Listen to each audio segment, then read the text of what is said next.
که تاسو ګورو په پوره دنیا کې صرف واحد یا افغانستان ملک دی چې هغې کې دغسې بین لګېږي په ښځو باندې.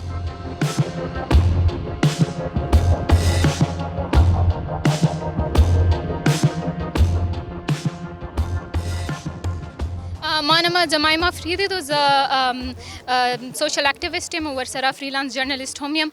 دا نن چې کوم موږ پروټیسټ کړی و دغه افغانستان کې چې کوم ښځو خلاف مختلف بین لګېږي که هغه بهر وتل وي که هغه ایجوکیشن وي. اوس ریسنټلی یو بین لګېدلی دی چې هغو کار ته هم نشي تللی.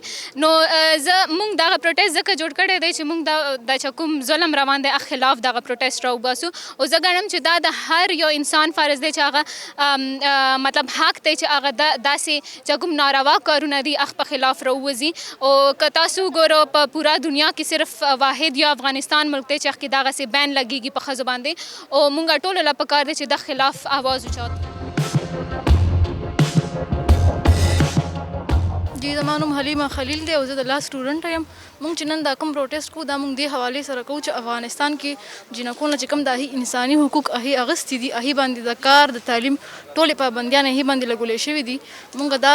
زموږ دا غوښتنه ده چې دا حقونه د هغې ته میلو شي او د دې خلاف موږ راوتي یو.